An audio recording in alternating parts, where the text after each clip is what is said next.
The Boy Who Drew Cats. Once upon a time in old Japan, there was a young boy who loved to draw. His parents were farmers, and they hoped that one day their son would follow in their footsteps and become a farmer as well. However, the boy had no interest in farming. Instead, he spent all of his time drawing cats. One day, the boy's parents decided that they could no longer support their son's passion for drawing, and they sent him away to a nearby temple to become an apprentice. The boy was excited to learn from the temple's wise monks, but he was also a bit scared. He had never been away from his parents before. Upon arriving at the temple, the boy immediately started to draw. He drew cats everywhere he went, on the walls, on the floors, and even on the ceiling.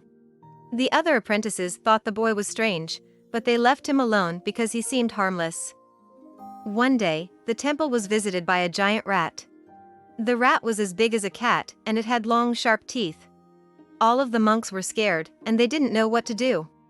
But the boy who drew cats knew exactly what to do. He drew a picture of a cat on the wall, and the moment he finished, the cat jumped out of the picture and attacked the giant rat.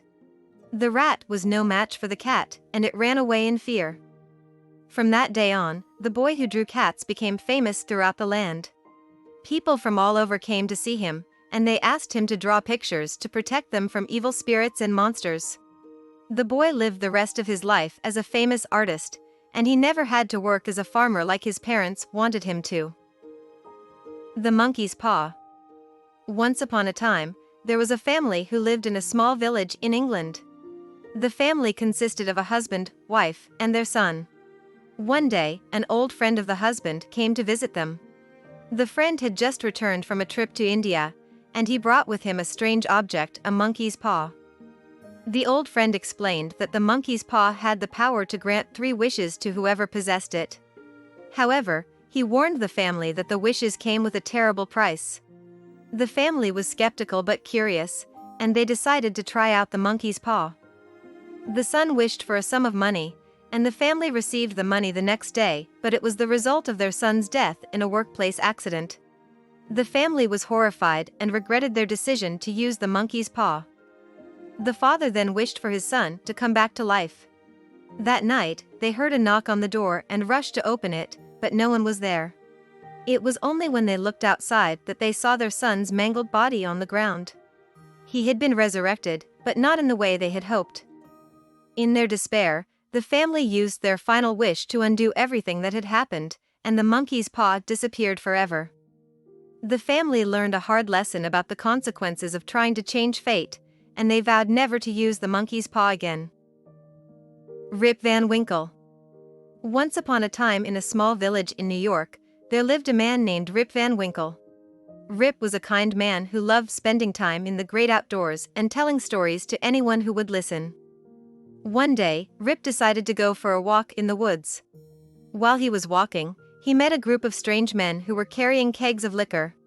Rip joined the men, and they drank and partied all day long. As the sun began to set, Rip felt tired and decided to take a nap. When he woke up, everything around him had changed. The trees had grown taller, and the village had become unrecognizable. Rip was confused and scared, but he soon realized that he had slept for over 20 years. Rip returned to the village, but no one recognized him. He learned that his wife had passed away, and his children had grown up and moved away. Rip was heartbroken and felt like a stranger in his own home. Despite his sadness, Rip soon became known as a wise old man who had lived through a great change in the world. He continued to tell his stories to anyone who would listen, and he lived out the rest of his days as a respected elder in the village. Johnny Appleseed. Once upon a time in the early 1800s, there was a man named John Chapman, but everyone knew him as Johnny Appleseed. Johnny was a kind and gentle man who loved to travel the country, planting apple trees wherever he went. Johnny believed that apples were a gift from God and that they could help people in many ways. He would collect apple seeds from cider mills and plant them all over the countryside, even in places where it seemed impossible for anything to grow. As Johnny traveled, he wore a pot on his head as a hat and carried a bag of apple seeds on his back. He would stop at towns and villages and share his seeds and apple trees with anyone who wanted them. He also helped people plant and care for their trees, showing them how to make cider and telling them stories about the benefits of apples. Johnny was loved by all who met him, and he became a legend in his own time. Even today, people remember Johnny Appleseed and his love for apples, and he is celebrated as a symbol of kindness and generosity. Davy Crockett. Once upon a time in the early 1800s, there was a man named Davy Crockett. Davy was born in Tennessee and grew up in the wilderness, hunting and trapping animals to help feed his family. As Davy grew older, he became a skilled marksman and a fighter, and he joined the military to fight in the war. He also became a politician and was elected to serve in the United States Congress. Davy was known for his bravery and his love of the outdoors. He wore a coonskin cap and carried a rifle with him wherever he went. He became a folk hero and was admired by people all over the country. One of Davy's most famous adventures was the Battle of the Alamo in Texas. Davy and a group of soldiers fought against a much larger army of Mexican soldiers. Although they were outnumbered, Davy and his comrades fought bravely until the very end, and they became a symbol of American courage and bravery. Davy's legacy has lived on for generations, and he is remembered as a hero who stood up for what he believed in and fought for the freedom and independence of his country. Calamity Jane. Once upon a time in the late 1800s, there was a woman named Martha Jane Canary, but everyone knew her as Calamity Jane. Calamity was a wild and adventurous woman who lived in the American West. Calamity was known for her sharpshooting skills and her daring adventures. She would often ride on horseback through dangerous terrain and face off against dangerous animals and outlaws. Calamity was also a caring person who helped others in need. She worked as a nurse during a smallpox epidemic, and she helped care for children who were orphaned or in need of help. Despite her tough exterior, Calamity had a kind heart and a love for animals. She once rode for miles to rescue a lost calf and brought it back to its mother. Calamity's adventurous spirit and kind heart made her a beloved figure in the American West. She lived a life full of excitement and danger, but she always remained true to herself and her beliefs. Molly Pitcher. Once upon a time in the late 1700s, there was a woman named Mary Ludwig, but everyone knew her as Molly Pitcher. Molly lived in Pennsylvania during the American Revolutionary War. Molly was married to a soldier who fought in the war, and she would often travel with him to the battlefield. She would carry water to the soldiers, who were often thirsty and exhausted from the heat of the battle. During one battle, Molly's husband was wounded and had to leave the battlefield. Molly didn't want to leave, so she took his place and began loading and firing the cannon. Molly became famous for her bravery and courage. She was known as Molly Pitcher because she would bring pitchers of water to the soldiers during battle. She also fought in several other battles and helped care for wounded soldiers. Molly's bravery inspired many people, and she became a symbol of American patriotism and heroism. Even today, people remember Molly Pitcher and her dedication to her country and her fellow soldiers. Betsy Ross. Once upon a time in the 1700s, there was a woman named Betsy Ross. Betsy lived in Philadelphia during the time of the American Revolution, and she was known for her skills as a seamstress. Betsy was born into a family of Quakers who believed in equality and peace. She was taught to read, write, and sew at a young age, and she became a skilled seamstress by the time she was a teenager. During the American Revolution, Betsy's skills as a seamstress were in high demand. She sewed uniforms for the soldiers and made tents and blankets for the troops. It was during this time that Betsy was approached by a group of men who were designing a new flag for the United States. The men wanted Betsy to sew the flag, and she agreed to do it. They showed her a design that featured 13 stars and 13 stripes, representing the 13 original colonies. Betsy made some changes to the design, such as making the stars 5-pointed instead of 6-pointed, and the flag was born. The first American flag, also known as the Betsy Ross flag, was made in Betsy's home in Philadelphia.